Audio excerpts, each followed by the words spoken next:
Hello there, welcome. I am delighted to have you join us on this edition of People, Politics and Power. Now, some years ago, Nigeria voluntarily set 2020 to end gas flaring. This is 2021 and Nigeria is still flaring gas. The Nigeria Gas Master Plan was created in 2008 to end gas flaring through improved domestic consumption. In 2016, Nigeria launched the gas flare commercialization program to monetize flared gas and end routine flaring, with a strategy to eliminate routine gas flaring by the year 2020. Government said then that it would use the gas flare commercialization program to drive positive social, environmental, and economic impact in the Niger Delta by mobilizing private sector capital towards gas flaring. He said if properly harnessed, the associated gas could provide approximately 450,000 metric tons of liquefied petroleum gas, LPG, to over 4 million Nigerian households, and with an investment of about $3.5 billion. The Nigerian gas flare commercialization program was then expected to generate 25 gigawatts or 2,500 megawatts of power and create about 300,000 direct and indirect jobs, while eliminating over 20 million tons of CO2 emissions per year. It was also expected to provide clean energy to 6 million households. Now, before then, in 1979, Nigeria enacted the Associated Gas Reinjection Act to reinject all gas produced in association with oil production, but not utilized. Government revoked the licenses of defaulters in fields where gas was flared. The National Oil Spill Detection and Response Agency, NOSDRA, is a government agency charged with regulating standards in the industry. NOSDRA says Nigeria flared 1.7 billion cubic feet of gas between 2012 and 2020. The agency's data shows that gas is flared from 8 locations in Abia, Akwa Ibom, Anambra, Bayelsa, Delta, Edo, Lagos, and Rivers states. And this is valued at over $6 billion. And if the oil companies responsible for the flaring were fined, it would have amounted to about $3.4 million revenue during that period alone. Now, Nigeria says at the end of 2020 alone, a total of 380 million standard feet of gas was flared in the country. In addition, 17 million tons of carbon monoxide was emitted into the atmosphere and therefore contributing to global warming, gas valued at $1.12 billion, burnt by the oil industry, an equivalent of $637 million worth of fine, which are not collected by government. Nigeria has ratified the Paris Climate Change Agreement and is a signatory to the Global Gas Flaring Partnership Principles for global flare out by 2030. And that's just 9 years away. How and why did Nigeria miss its set target date of 2020 to end gas flaring? What are the implications for the environment, for climate change, and especially the health of the people who live in the Niger Delta? What are the short and long-term implications of continued unbridled, reckless, and unsanctioned flaring of gas for the Nigerian economy? Does the Nigerian government lack the political will to enforce its own laws in the face of multinational oil companies bullying or compromise? Join us in the discussion after this timeout. We have guests and specialists in this area who will be looking at all of this. Stay with us. All right, we'll now be meeting our guests who are joining us via Zoom from various parts of the country. We'll have joining us Akimbode Oluwafemi. Mr. Oluwafemi is the Executive Director, Corporate Accountability and Public Participation Africa, CAPA. Now, he also the former Deputy Environmental Rights Action and Friends of Earth Nigeria, former Deputy Director of ERA. Thank you so much, Mr. Oluwafemi, for joining us. Thank you so much. Also joining us is Ken Henshaw. Ken Henshaw is the Executive Director, We the People, an NGO working closely with Niger Delta communities in the context of oil extraction and its fallouts, as well as in the management of public revenue. Mr. Henshaw, thank you so much for finding time to join us. Thank you very much for having me. Great.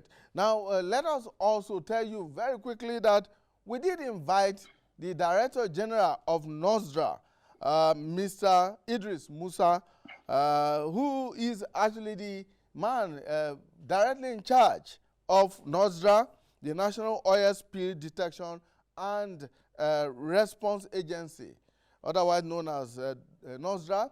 We invited Mr. Idris to this program as the head of that government agency that is responsible for the control and, of course, regulation of that industry. And he was invited to this program, and twice he requested that the program be postponed, which we obliged, and he on his own chose this day, February 8th, as the date for this program. Unfortunately, after making that request and choosing the date, Mr. Idris eventually chickened out of the program just a few hours ago without any reasons.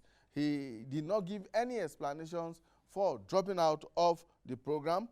So we are, however, going ahead with our discussion as we have two experts joining us to discuss these issues. Gentlemen, thank you so much for joining us, Akimbola Oluwafemi and Ken Henshaw. Right, so let's begin. Let's look at the state of gas flaring in Nigeria today. Mr. Oluwafemi, what exactly is the situation in Nigeria now? Well, as you rightly said, ending gas flaring in Nigeria has become a moving goalpost. And Nigeria is currently at about the 7th largest gas flarer in the world. What first we need to look at is the legal framework for this particular practice. In 2005, Justice C.N. Nwokore of the Federal High Court, sitting in Benin, in a suit brought by the Iwerekan community of Delta State, had declared gas flaring illegal in Nigeria. To this day, we are not aware of any other suits challenging that court pronouncement. So by virtue of that judgment, the first thing you say that gas flaring is illegal. Now, back to what you said about the intimidation and the undermining of our policy by, fossil fuel transnational, is that not only that have they continued flaring of gas, but they have also continued to manipulate government policies to suit them. But even at that, the current policy says that you pay $2 for 1,000 cubic feet of gas flat. That is extremely ridiculous, because even when you look at it from the perspective of business, there is what is called cost-benefit ratio.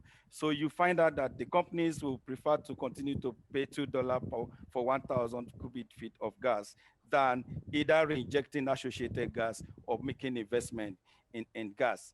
And then you then come back to the impact of gas flaring on the environment, on public health, on the economy of the local people. Gas flaring is a major contributor to climate change, contributing several billions of carbon dioxide into the atmosphere every year. And you also agree with me that climate change is an human emergency as of today that we cannot quantify in the impact of climate change. And everybody around the world is coming together to say, look, we've got to do something about this. And gas flaring is Africa's biggest contribution to the climate change phenomenon. So we can also look at that again, back to the local communities who have their farmland heated up. They're perpetually in the furnace of heat.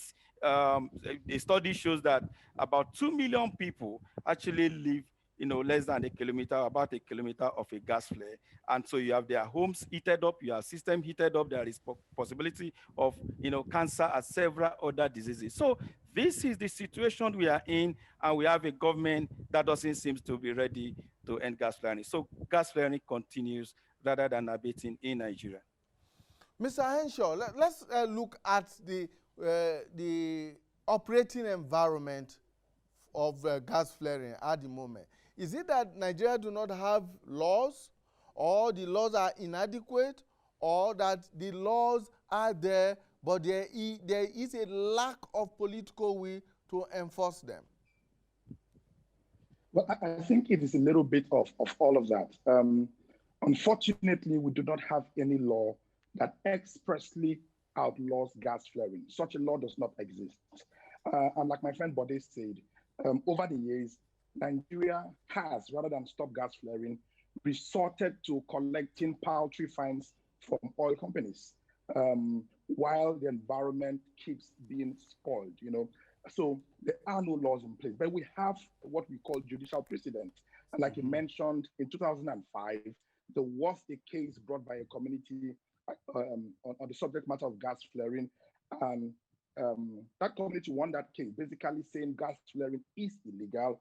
It constitutes a loss of livelihood. It poisons the people, and as such should be stopped. That judgment was never appealed, like Mr. Bode said. And so, legally speaking, by that precedent of the court, gas flaring is illegal in Nigeria. But it continues nonetheless. And the reasons are very, very obvious. Because the oil majors who operate the majority of oil fields in Nigeria have made it seem as if the business of oil extraction cannot continue without the flaring of gas. And that is a blackmail they have consistently, presented to the government of Nigeria. And I can tell you authoritatively that the very first time Nigeria made an attempt to stop gas flaring was in 1979. And between 1979 and 2021, the target for ending gas flaring has been consistently moved a total of 9 times. And the latest time it was moved was the 2007 target, which was boldly pronounced by the then Minister of Petroleum, Mr. Ibe Kachuku. He said it over and over, even up to the close of 2019, and even in the middle of 2020, people in the corridors of the Nigerian oil company sector boldly said that gas flaring will be ended. But of course, the government has never, ever been committed to ending gas flaring. And that takes me back to one of the rationale you put up there, which was a political will. There is absolutely no political will at ending gas flaring. That is the reality. And that's also because the government of Nigeria does not see gas flaring as a major loss of economic benefit, as a major loss of access to energy, as a major factor contributing to sicknesses and ill health in Niger Delta communities and to environmental pollution. The government only sees it from the economic perspective. And you can even see that in the PIB currently being proposed to the federal government, to the National Assembly right now. If you look at the PIB, the government says nothing about the so-called 2030 flare-out dates. Nothing is said whatsoever.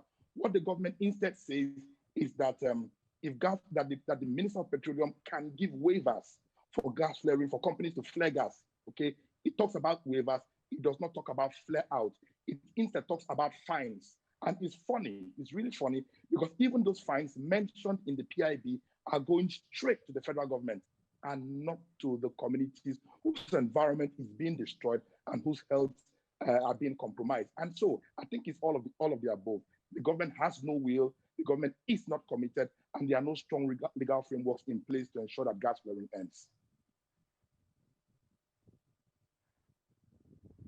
The NOSDRA is a specialized agency of government that is supposed to be dealing with issues of oil spill, gas flaring, and all such issues that are associated with oil and gas exploration in the country. Do you think that NOSDRA is properly equipped and properly staffed to do this, to carry out this responsibility, given the fact that his leadership has been, as it were, for example, we invited to this program to come and talk on these issues and has been dilly-dallying over it for well over 3 weeks? That's a question to Ken Henshaw, right? Yes.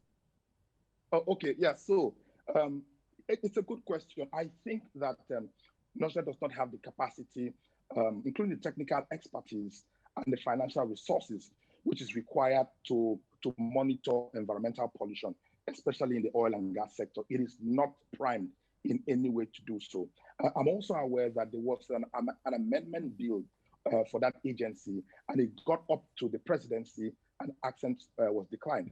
And if that bill had been signed and become law, we would have had a situation where the agency would have been empowered significantly to ensure that an occurrence, and a poisonous occurrence like gas flaring, is outlawed. But it's difficult. It's difficult for you to empower an agency of government to act when the government itself it's an interested party in action. The Nigerian government benefits through fines, which it utilizes, through fines which it gets. It benefits from gas flaring, right? So it's an interested party, and it is difficult to have an agency empowered to stop gas flaring. So it's like the government checking itself. That's not possible. And so the agency has basically failed. And that's not just my judgment. That's the judgment. That's the perspective of the majority of people who live in the Niger Delta region. Mr. Oluwafemi, what's your response to that? I completely agree with Ken.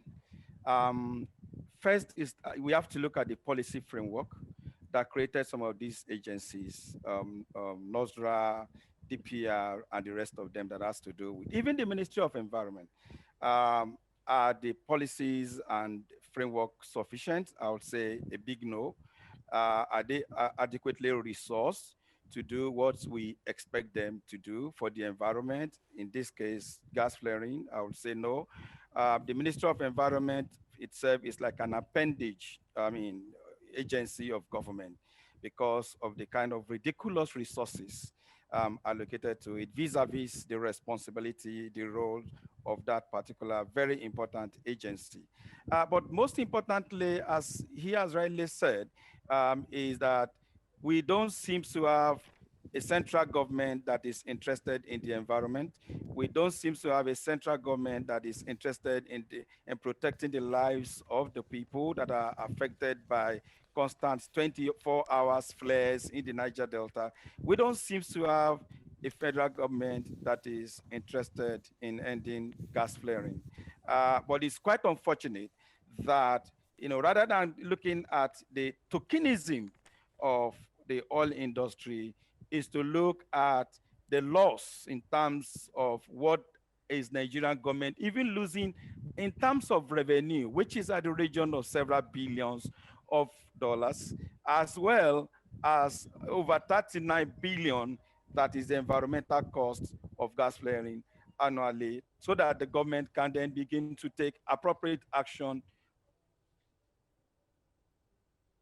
in gas flaring. So it's all of what you said. There is no political will. There is no institutional or legal framework.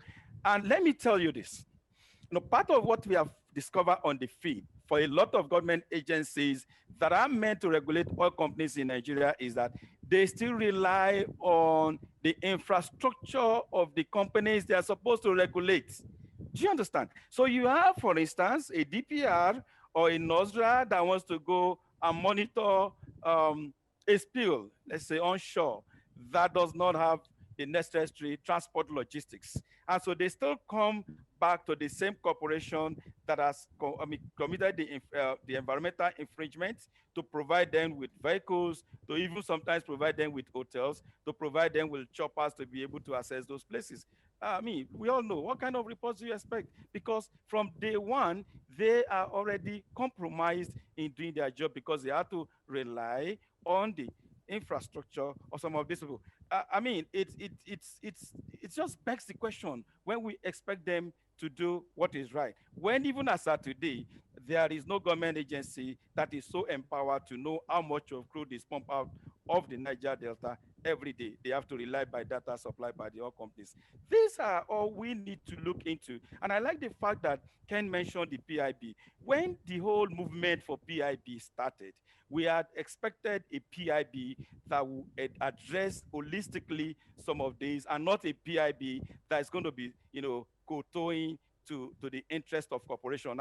And I say this emphatically because when the companies went for the public hearing, their biggest interest was, please protect our investment in the Niger Delta. Nobody is talking about the lives of the Niger Delta people. Nobody is talking about the farmlands that are polluted every day. Nobody is talking about suit in Port Harcourt. Nobody is talking about how many people. As of today, this current government has not said a single word about fishes that died and are washed across to the ocean as a result of so many of these oil companies' activities. So what we do have today is a government that is paying less and less attention to the lives, the public health of the people and to the environment. And until Nigerians can, make them to work for the people, I don't expect to see much. Now, can you and your organization with the people work with communities in the Niger Delta? Let's delve a little bit deeper into these issues. NOSDRA's own statistics indicates that the gas is fled in 8 of the Niger Delta states.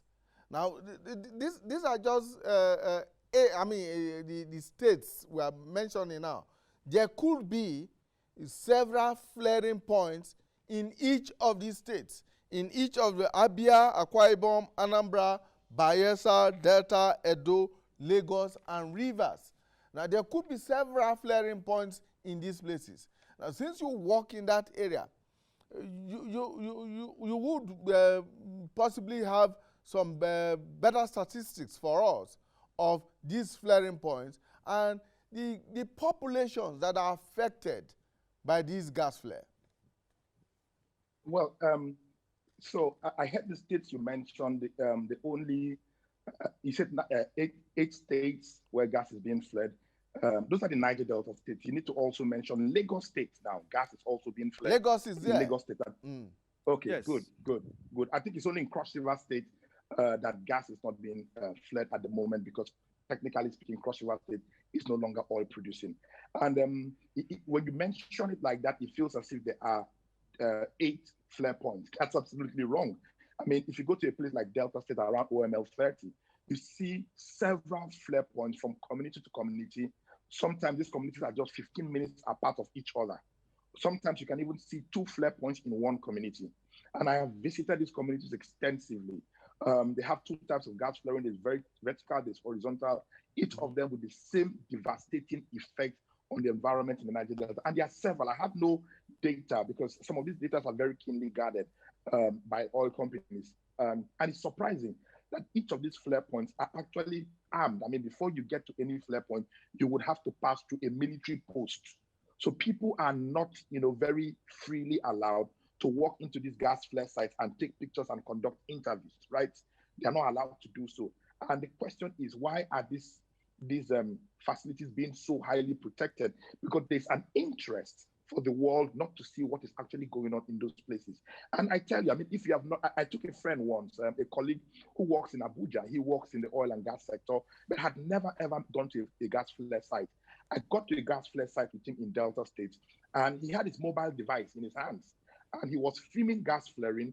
And as he got closer and closer and closer, and he was about till about 15 yards away from the flare point, and his mobile phone shut down. And when he looked at the message on the screen, and he said the message was clear. It said um, temperature too high. And he was shocked that women were right there inside the flare point, about 15 yards from him, and they were in close interaction with that. You need to get to a gas flare point for you to actually feel the impact of this. So it's noisy. There's a buzzing sound coming out of it. There's that constant brightness all over the community. When you have constant brightness, it affects the eye. Okay. So mentally, people are no longer able to tell between night and day, right? When this flare goes up into the sky, I mean, this is poisonous chemical. It goes up into the sky. When it rains, it comes down as acid rain. It destroys crops that you plant. It messes up water sources. It destroys roofing sheets. It corrugates your car. Everything is just messed up on account of gas flaring. And in our researches, we have been to the field and we have talked to people. I did an interview a few months ago with a woman who told me a few women who have said that the effect of gas flaring has affected the performance, the potency, the sexual potency of their husbands. These are just some of the effects. We know for a fact that the flare causes diseases of the epidermis, skin discoloration. We also know it has a very terrible effect on the eyes. We know that it leads to diseases of the lungs, respiratory diseases, difficulty in breathing. We know that the flare poisons food people eat. So you plant vegetables and the flare descends back as rain, on the crops. You uproot them and eat. It destroys them. I mean, the effects are just so many. And you need to get into the Niger Delta and you see that in some instances, the gas flare points are right there in the middle of the communities. And it's unfortunate that people who make policies for the country perhaps have never ever visited a flare site, have never spent up to 10 minutes beside a gas flare point, right? But people in the Niger Delta region have had to live with this environmentally terrible, health poisonous, and economically wasteful practice of gas flaring. It's unfortunate. We indeed, like what they said, we expected to see much, much more traction from the PIB addressing what seems to be the most important and fundamental environmental problem associated with the extraction of crude oil. But unfortunately, the PIB makes absolutely no improvement as it relates to gas flaring. Absolutely nothing. And we think that's fundamentally flawed. All right, Mr. Henshaw and Oluwafemi, please stay with us. Let's go on this short break. When we return, we'll be looking at the economics of gas flaring, what Nigeria stands to benefit from the ending of gas flaring, whether now or in 2020 when there is a global flare out target date, and what it is losing at the moment by imposing what many consider to be very, very minimal and outrageous fines for gas flaring in Nigeria. Stay with us. All right, thank you so much for staying with us. People, Politics and Power, we're looking at the failed target of 2020 to end gas flaring in Nigeria. Mr. Oluwafemi, if you recall, in 1979, there was a Gas Reinjection Act, which was meant to reinject all gas produced in association with oil production, but unutilized. Then in 2016, Nigeria launched the Nigeria Gas Flare Commercialization Project. And that project was meant to monetize flared gas and end routine flaring. What has happened to these two initiatives? Well, the two initiatives had failed. Kent said that, and I just to recall, that we have moved the target to end gas flaring like about 9 different times. In addition to those two you mentioned, it's also something like Nigerian Gas Transportation Logistic Act or something like that. And they were supposed to Encourage cooperation first. The uh, Gas Reinjection Act was to encourage people in the industry to put investment in, re-injecting gas and then processing them to LPG, and then it comes into economic line, into the economic activity. But I mentioned earlier that if a fine on gas flaring as of today still stand at $2, what private companies do is to weigh the economic benefit ratio. I mean, how much does it cost us to fill gas, and how much are we going to benefit if we have to invest so massively in reinjecting associated gas and then converting it to LPG and the rest of them? So not much has been seen in terms of critical investment to end what is a monumental wastage. Nigerian government is losing about 230 something billion annually as a result of gas flaring. If our gas resources are well um, and it's, I mean, some economists have told us that it will contribute to about $11 billion into our economy every year. It will lead to about 300,000 jobs, etc., etc. But because the government is not putting in place appropriate sanction, because the first thing that has to happen is for government itself to say, no, we are done with this because this economic model is wasteful. That has not encouraged that particular shift that we want. The government must create enough policy environment.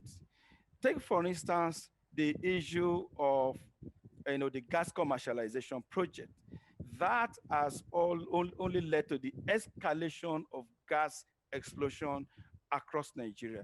Why? Because the regulatory authorities have not put in place enough mechanism to ensure that charlatans, people who does not have the interest of the environment, does not enter into this highly volatile industry and continue to cause injury on lives and the environment. So the government must go back to the drawing board to first and foremost recognize that continuing gas flaring is not economical. It is not. It's extremely wasteful. The Nigerian environment is losing close to $30 billion every year as a result of the health impact of flaring and on the environment, etc.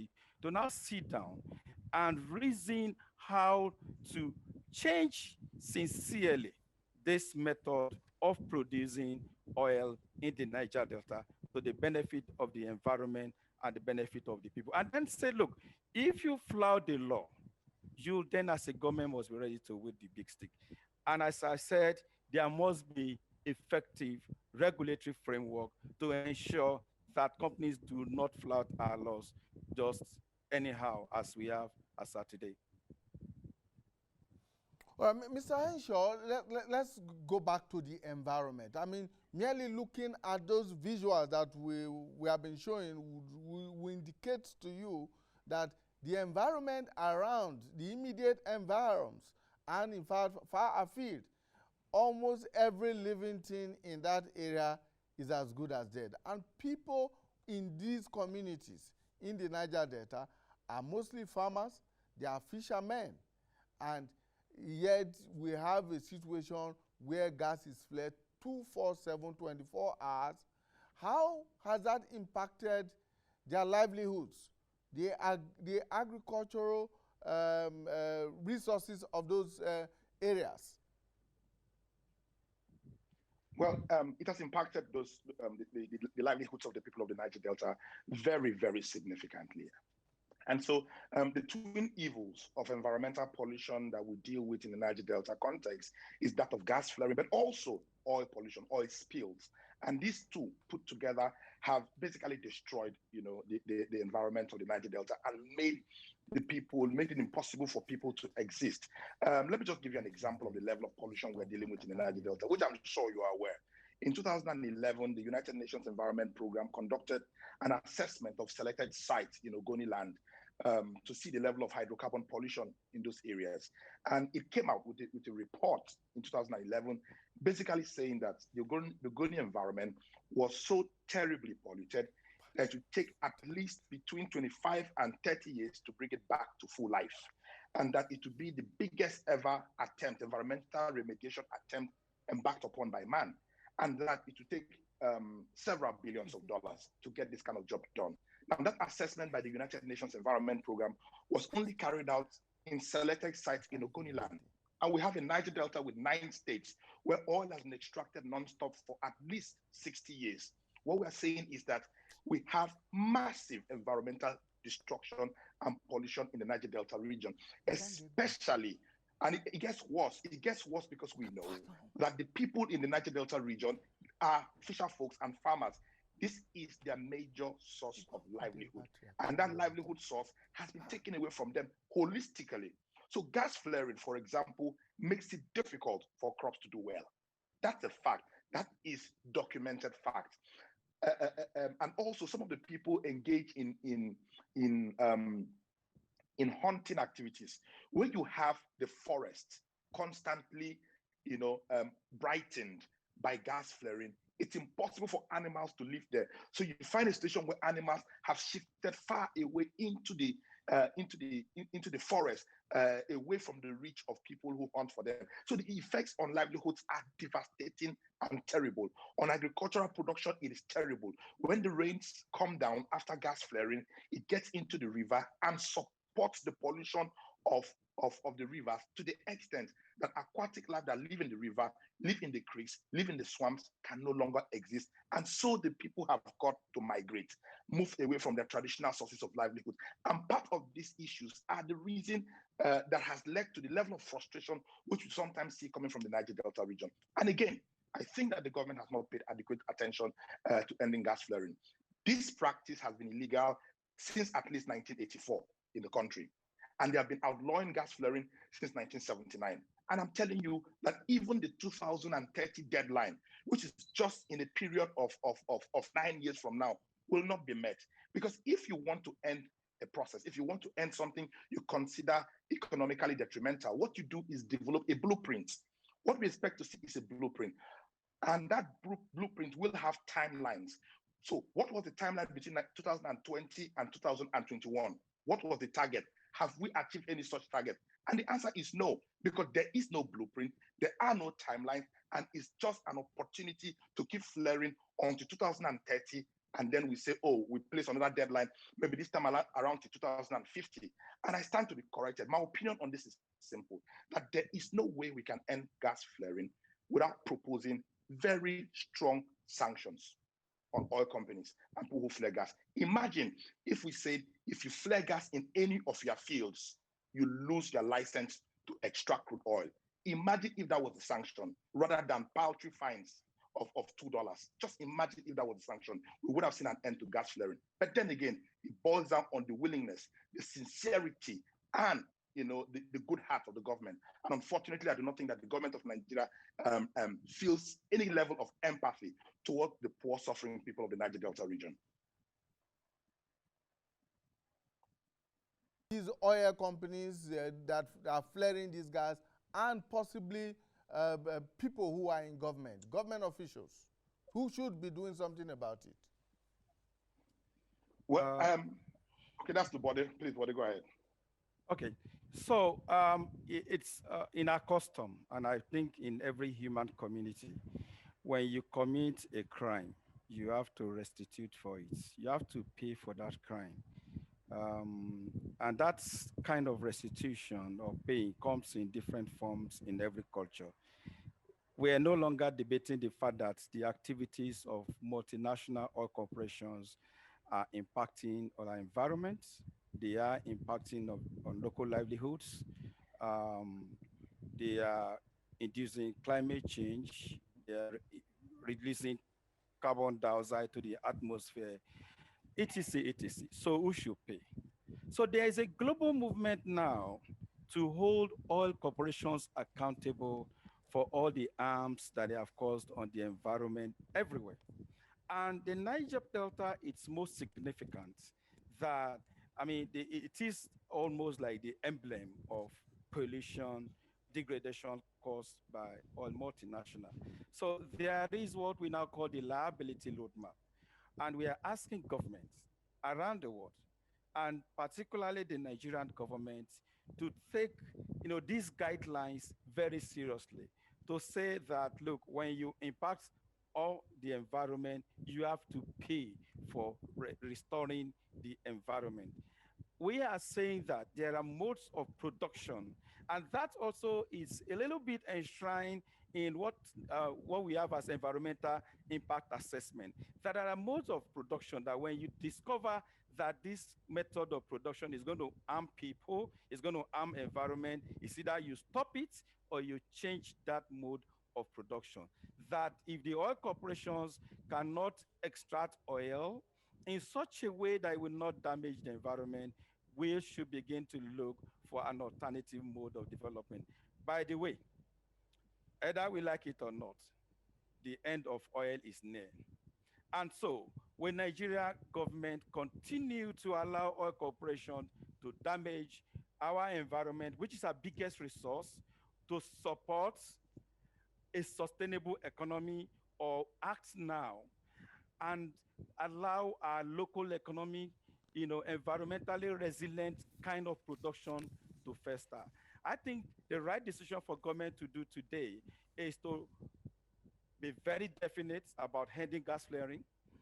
The legislative framework should be there to say, look, you have to stop gas flaring because as of today, there is a court pronouncement that it is illegal.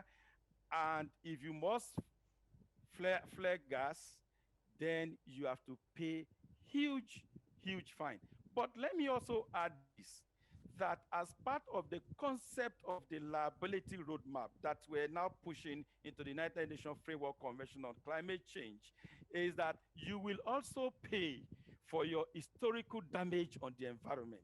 Take, for instance, if you are a shell and you have been extracting oil right from Oloibiri since 1950, the Nigerian government should be able to set up experts that will quantify how much of infraction you have caused and dollarize that infraction and make such a multinational companies to pay monies that be used to restitute our environment, that will be used to restitute the farm of our people, the fishing ponds, and restore our local economy. Now, there is this figure coming from government quarters, at least 2016 figures, 117 flaring sites in those 8 states that we talk about. Now, between 2016 and now, there could have been more, but those 117 flaring sites are still there. They are still flaring gas. They are still destroying the environment. They are still impacting livelihoods. They are still impacting the health of people living in these places. Beyond the legislation and sanctions, what can the people themselves and possibly state governments do to reduce the impact of gas flaring? Well, I can, state governments can do quite a lot. State governments can do quite a lot. So I think that the potent question is, what are state governments willing to do to end the effect of gas flaring? What are they willing? No, what they can do. I think that the blackmail of the oil companies has gotten to state governments. And the blackmail is that if you end gas flaring, oil production will stop. And state governments do not want to hear oil production stopping. That's the fact. And that's a very big blackmail that has continued for decades. And I think that argument is what has made it, has incapacitated state governments and made it impossible for them to take actions to end gas flaring. But if you look at the Nigerian constitution, the real responsibility to act in relation to this level of pollution is with the federal government, strictly speaking. It's the responsibility of the federal government to take action, make laws to end gas flaring. And the communities, on the other hand, can do a lot, but they cannot do more than advocacy. They cannot do more than continuously advocate for an end to gas flaring. An alternative to advocacy will be insurrectionary, which we do not advise in any way. it will be insurrectionary. But I think that the government has a responsibility to ensure that this ugly practice ends. Because the reality, like my friend Bode said, the reality is that the age of oil is coming to an end. We're already seeing a phase of oil that is, I mean, the oil industry and the extraction activities associated with it is changing gradually. Yeah. So you are seeing a lot of the major oil companies, they are divesting, they are shifting their assets outside the offshore. They're all going offshore, selling their other assets to smaller Nigerian-owned oil companies while they move the bulk of their assets offshore. When they sell these assets, they sell their responsibilities and their assets, and they have responsibilities. Some of them historical responsibilities for environmental degradation, and they are abdicating that responsibility, and the government is doing nothing about it. And I think it is important for the government to put in place a structure and a framework that ensures that before any oil company sells off its assets, we need to carry out an environmental audit of the historical damage done by that oil company and find a way to fix that damage before that company divests. Unfortunately, the government is not doing this. And all analysts are saying that the age of oil extraction could end in about 20, 30, 50 years. Oil will no longer be an allure as it used to be. What happens at that time when oil is no longer as valuable as it is?